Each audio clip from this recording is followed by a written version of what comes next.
ത്രിപുരയിൽ വികസനം കൊണ്ടുവന്ന ബിജെപിക്കൊപ്പം ജനങ്ങൾ അടിയുറച്ചു നിൽക്കുമെന്ന് ത്രിപുര മുൻ മുഖ്യമന്ത്രി ബിപ്ലവ് കുമാർ ദേവ്. സിപിഎം കോൺഗ്രസ് കൂട്ടുകെട്ടിനെ ജനങ്ങൾ പരിഹസിച്ച് തള്ളുമെന്നും അദ്ദേഹം ജനം ടിവിയോട് പറഞ്ഞു. അഗർത്തലയിൽ നിന്നും വിഷ്ണു കൃഷ്ണൻ തയ്യാറാക്കിയ റിപ്പോർട്ട് കാണാം.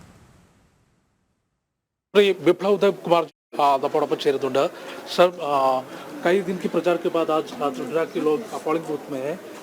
बीजेपी का प्रचार कैसा था और लोगों की रिस्पॉन्स कैसे था? देखिए, ये पहली बार त्रिपुरा के लोगों ने डेवलपमेंट देखा है माननीय प्रधानमंत्री जी के नेतृत्व में. इससे पहले कम्युनिस्ट पार्टी का डेवलपमेंट और कम्युनिस्ट कैडरों का डेवलपमेंट और कम्युनिस्ट पार्टी की पार्टी के डेवलपमेंट देखा है. आज आप जाइए, आपको रास्ता दिखेगा. आज आप जाएंगे तो आपको 5 स्टार होटल दिखेगा. आज आप जाएंगे तो मैत्री सेतु दिखेगा. अब आप जाएंगे तो इंटरनेशनल एयरपोर्ट दिखेगी. ये कम्युनिस्ट के समय नहीं थी. तो ये लोग जानते हैं, त्रिपुरा के लोग. और इस बार जो इलेक्शन है, ये इलेक्शन जो 5 साल ने जो मोदी जी के नेतृत्व में काम किया है सरकार ने, उसी का प्रतिफलन आपको दिखेगी. और जिस तरीके से महिला बड़ी मात्रा में वोट देने के लिए आ चुके हैं सुबह सुबह, तो ये मालूम चल जाता है ये मोदी वोटर है, भाजपा के वोटर है और भविष्य बनाने के लिए वोट देने के लिए आए हैं. पिछले बार कम्युनिस्ट से आज़ादी मांग रहे थे, तो आज़ादी उनको मिल चुकी है और कम्युनिस्ट जान चुकी है तो अकेला यहाँ लड़ नहीं सकता. इसलिए पहले ही बैसाखी ले चुके हैं कांग्रेस के साथ. जो केरला में कम्युनिस्ट और कांग्रेस लड़ाई करता है, जब यहाँ दोस्ती करके इलेक्शन लड़ रहा है, उसी समय केरला के कम्युनिस्ट के मुख्यमंत्रियों को जो युवा कांग्रेस का एक नेता उनको ब्लैक फ्लैग झंडा, काला झंडा दिखा रहा है.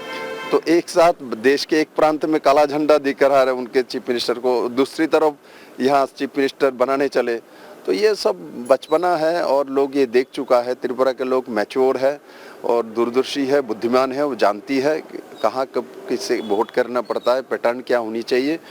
और आगे ये माननीय प्रधानमंत्री जी के नेतृत्व में जो सरकार काम करना शुरू किया है और जनता उसी तरफ निर्णय लेगी, ऐसा मेरा पूरा विश्वास है.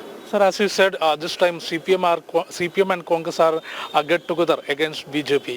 Like in state like Kerala, they are in opposite side. So how would you define that alliance, and do you think that that alliance can make any challenge against BJP?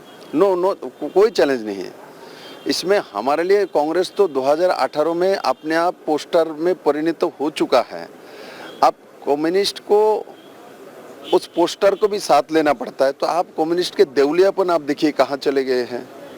इससे प्रमाणित होती है जो कम्युनिस्ट के पास आज खड़े होने का अपने बल पर सहारा तक भी नहीं है.